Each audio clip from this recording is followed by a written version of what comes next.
keessa jiraatu baatu sin beeku ammoo ka tokko maakii gube ijoollee baaleetii injee kaanii san irratti injee kaa'ee kun waa fartoo fa'aadha sagaleen fa'aadha. Dabbal dubbii hadir martuu abaluun jenne waan jaarsa keessarra gube namaan narra gube injiini dubbii hadir jeerratti dabbal ibsaadha jechuun jira malee akkanumatti haasoo jira. Dabbal duraanis waan maakiin feene waan akkana haasoo jira malee waan ibsaas hin feene malee waan argeessii biti. Tanii miti yoo waa dubbattan yoo gubu kutaa maqaan dhahin soorii caaltu hin dhahin waan isaanii argina. Nama hedduutu asirratti nama hedduutu waamee gachaa jira sanumaa fi isaanii miti jechuun wal qabsiisuu qaba warri gubee kun lafa jira ijooti geessanii dubbadde marra akka qabatatan hawaasa ammaa waliin. Dhagee caaltu dhageeffadhu. Kutaa namaa isin waya baruun irraa argeen irraa gubee. Isin hin jenne haa warri jedhaa gubee gabbee mul'ate duba warra gabbee mul'ate agarra isaan sagaleen sana nama biraa taatu wayi maayikii jaani sagaleen sana. Akkasitti dhugaan ganaa baate waan ta'eef maqaan dhahin kutaa namaa soorii. Dabbal fan dabbal kana fudhate qaba. Roza Sule Kosen. Abodi isa ganda namaan rabbi sodaadha Amin assalamu alaikum. Fatuma nagaa jirtani hundi keessanuu. Fatuma yoo waa jette ijoollee argi jecha kana fa'i. Isin faamiliin biraasaa qulqulluu beekamtanii haasoo namaatiin hin beekamtanii haasoo namaa haasoo ni dhiisaa kalaas. Ani hedduun isin hordofaa waa'ee namaatiif kana waan hin jettanii garuu namaa waan bakka biraatti haasee dhufuuf irraa laalaatuma jiraadha. Nuti fi fuufni beenyaan hin gorfinaa warri alaa dhuftanii yoo gorfaa taatellee fi fuuf wal gorfinaa biifteetillee nurraa dhiisa. Bakkaan tutti isin agarre dhufnee faamilii teessan keessatti isin gorsuun bareedu. Fiifuu maaliif achi dhayitennee wal gaafannaa dhuftanii afaan tottolfattanii jejjeena abbaan hoo balleessee fiifuu wal gaafataa. Nuti barbillaachuma kaayyannee piroofaayila nuffatini malee maakkii lubbuu tanarra lubbuu teenya tanarra akka jaalannu beekaa isin billaachuma uffatanii onnee kaayyattan malee. Maakkii wajjiniin faamilii tana guutuu jaaladha. Sababii maakkii isin kanaa jaaladhe malee ani millee waan caaltuu maal achirraa gooti bakka sandaquun qabdu jette eenyu caaltuun dhiiroo umariif. Wallaahi ani kan waan ati dhufte gaa. Dhuftee yannaa shari'aa zaahiraa ol baatee si gaafanne jechuudha. Akkasii waan isin jechaa jirtu akkasitti hin beekamtanii bakka akkasiitti xariiqa dubbatanii irraa hin beekamtanii jette. Ani rifaatee isa maal godhan asii isin tu faamilii maakiitii mijeetiin laalee giseen as dhufu kunoo mana bananii jiran hayi maaliis maaltu maal ta'ee caaltuu yeroo sanis naa ta'uu didee as dhufe. Caaltu nuura dhiifama yeroo baay'ee caaltuun kun jechuun faamilii waliin ta'e maatii miti inshallah walumaa gorfadha. Anillee faamilii maatii akkasumatti hin jaaladha. Garuu waan jaamale hedduu namni kophaa beekisee piroofaayila si uffatee bakka dubbiin si haatutti argamu mana maarsa malee nama yoon bakka biraatti argame. Namni biraa akka namni faamilii haasa'utti nama haasa'u akka namni biraa haasa'u. Nama dila haasa'u sanirra isii takkitti billaacha uffattee piroofaayila sii qabdu kanaatu irra na aarseetiin dhufe malee namni biraa hundi haasa'u jira barmaa haasa'anii miti bara. Anis akkasii gubbaarraa ni dhageeffatu jira barra akka maleette wallah waan bantani sin jee waan hin jeesse wayin dhoysaan jee akka isinatti irra jirta wallah laaf hin jee namaa bareedduuti jaa caalii teenya hin aarii. Baasa bakka waan hin jee kutte jee boka andirree beetin jee kutte boka waan hin jee saniif hin afaan baninaadha baasa waa keessa bakka. Akka faamiliitti jechuun jira akka mataa keetii bichaa miti akkuma faamiliitti kana goggodatanii jettanii sanoo taatellee naan jechuu qabdan caaltooti kana innaa allakki kanaaf hin jechuu qabdan malee nyeenyeen gama waan kana isin goggoda maali. Maali nyeenyeen. Aboo yoo yaa'ii firaadhiisa yaa'iin sinirraan bareeddu yookaan caaltu mana cufadhuu deeman. Nu gorsina bakka nyaannamni gorsuu barbaadan. Sirkii walii qabnaa miti ijoollee warra sirkii walii qabu. Nuni jirti mi ijoollummaa sirkiitti jedhamu jirti ana gaafa tootaallee afaanuma nagaatiin akkasitti kana inni lakki ana amma nyaan jenne anillee akkanumaaf hin jeenja malee akkas maarre taafaan beekta afaan hin beenyeen dudu. Caaltu salaamu alaikum. Yaa Rabbi nagaa buuseti yaa Rabbi. Caaltu lubbu akkam nagaa bareeddu. Fayyaadha. jirtaa Jira wallahi alhamdulillah. bareedduu tiyya akka aaranii ta'anii obsishi. La bari isaanii tu bikka meeqatti si harkee hojjette barta akkasuma bikka meeqa tuuttoo kanarra waliin jirra isa nagartan kijibdu namni maakii dhugaa taatellee narra jaalatu hin jiru anoo akka kiyyatti jechuudha lubbuu tiyyarraa hin jaalladha isin hundinuu faamilii tana keessa isaanii beektan akkaan ammaa ki jaalatu mimmiidhaan keessan tana naarra barata Bakka maaliif mimmiidhaan marree amma dhiisiti kana keessaa bahee ajandaa kana jijjiira. Nu miti bar namoota wartee ala taa'ee nu deeggaru nu jaalatuutitu gaarii miti akkisan jee dhufee nu himeemi nuti amma si agarreemi ati si agarree bar si duubatti hin jenne eegate dhufte caaltuu si tachi dheeyte amma dhufnee bar nutu manuma amma bannee bar na waan si duubatti haasoo hin takalleen hin jirtu. Sunifu dhiisi bakka. Dhiisi caaltu bakka amma ajandaa kana jijjiira. Dhiisi bakka amma ijoolleen faamilii hundi keessanuu waan takka eege takka taate dhageeffadha. Wallahi ibsi shaafi maayikii irra dhiisaan haa isin jee. Dubbii namni ijoollee hin deeminaan ta namni asii fuudhullee hin deeminaan ta namni achii fuudhullee hin deeminaan torullee badullee maal ta'ullee ibsi shumaafi maayikii irra dhiisa. Isaanumarraa murtiin kennamte gartee.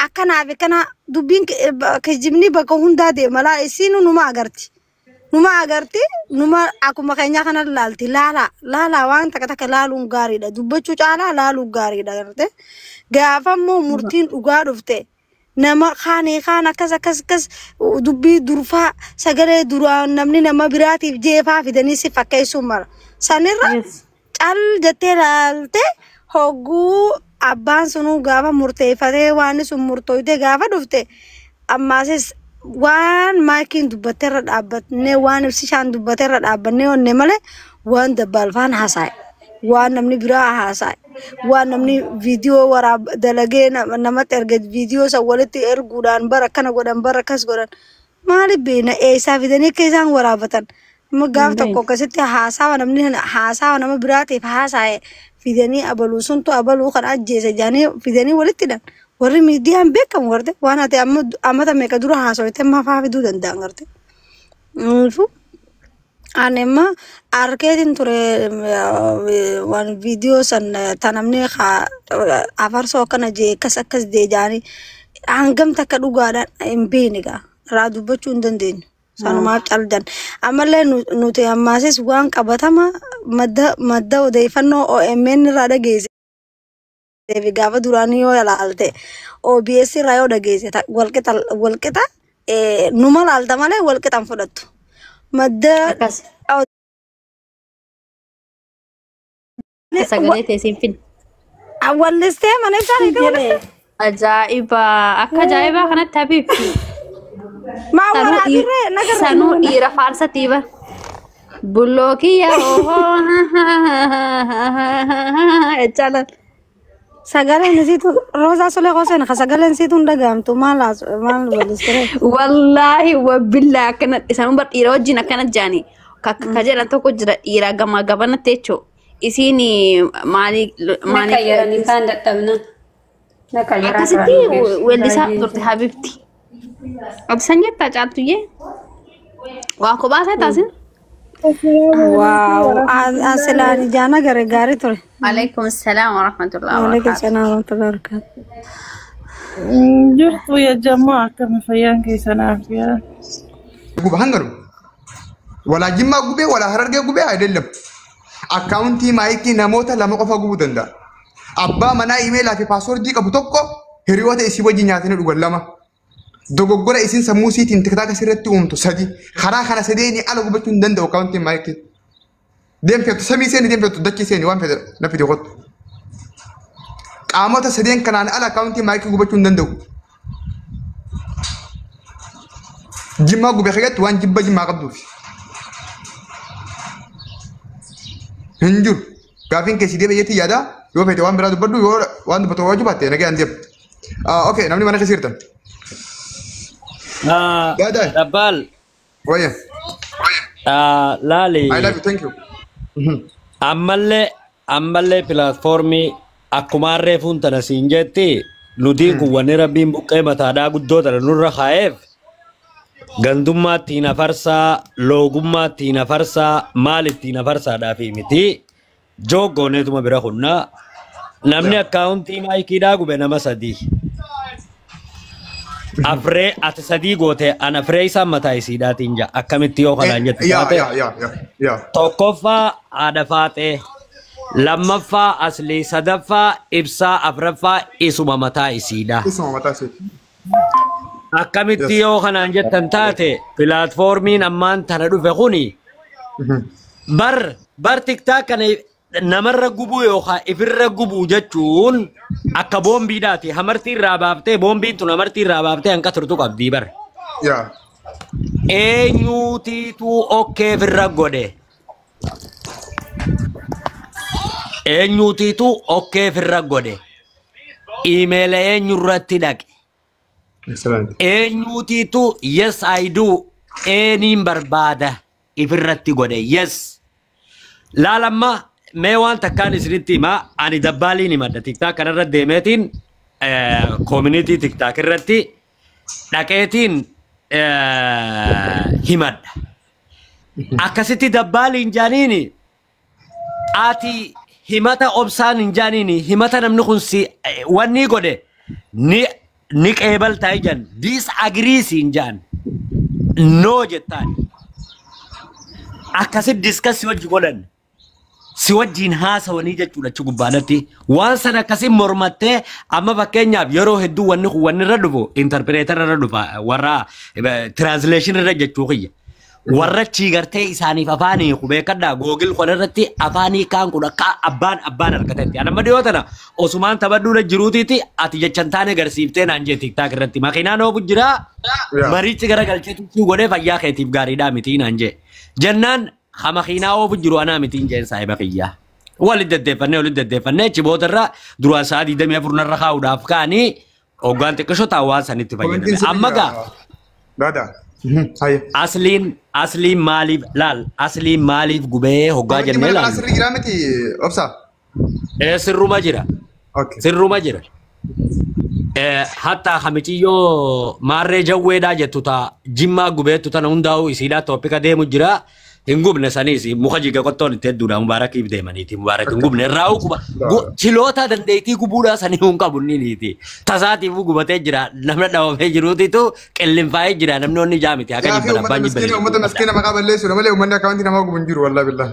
Hin jiru Oromoon bar warrumatee diyaabroodhatti deemnee erginee kuma 400tti erginee miliyoona 800 gootee nu ergee kiyyaa kana eenyu maqaa isaanitti memma kana uumma jiru kana kun Oromoo walkin guyyaa arrabsu kana Islaama arrabsu kana eenyu gurbarraa maaraa guddaa beekamaa kana kanuma deengadda wanta godha ganii jedhe fooloo godhanii hin dhufne Oromoon guutuu. Yooni Manya Oromoo Yooni Manya biloon godhaniitu maayikii biloo godha darsa. Laal dhaggeeffadha akkaawuntiin miciyyoodhaa ulee harkarra furdatte asliin akka itti gubu namni isii tana guddisees namni isii tana kaasees abbaa jibbana kan jibban jaanii asliidha if jala guddise deebitee immoo akka qurxummitti if jalattis nyaachuun numa jira hoggaa namni ulee harkarra furdatte si taate walli qimsuunis numa jira qabaddaa qolola keessaa gadi hin baasu maaliif jennaan boonaan arsiidhaa booda dubbii gaafii ona gaafate an asuma keessa deebi'eetiin fudhadhu jaan maaliif jennaan jalde isaa ganama jaan osoo dalagaa daddee osoo fiiguu. Komantiin sirrii jirana fakkaata bakka isaan beeku dhiifama hayyeetti mubete. Wallahi sirriidha wallahi kunoo sirriidhaati komentiin akkasitti dhagee. Gaara mul'ataarratti wanna godhu barbaadina fakkaata isin maqaan birkudu hin beekunis hayyeetti mubete. Jalde isaatiitu jaan ganama osoo waan namaa boqqolloo namaa hatuudhaaf deemu hubni ijabuu ejaan. Hoggaa hubni ijabuu anaa boona arsiidhaati nama xiqqishoo booda akkana jechuun ni deema beek. Isumatti himaatiin jaan ammaasi. Hogguu ammaan tana deemee jaldeessi hubni jabuu aboo hubee ijarraa na baase ennaan aboo na dhiisi jeen. Hoodoo hubee ijarraa na baase ennaan ijuma keessaa baaseeti hoodoo ati keessa laalladhuu jee ijatti kannee biraa deeme jaan. Ijuma baaseetti kannee hoodoo hubee keessa laalladhuu jeeni baasee itti kannee deema jaan. Asliin sababni gubuuf ulee harkarra furdatteetti taate. Yookaan ajaja ibsaadhaatiin ani narraan fakkaattu jii iimeela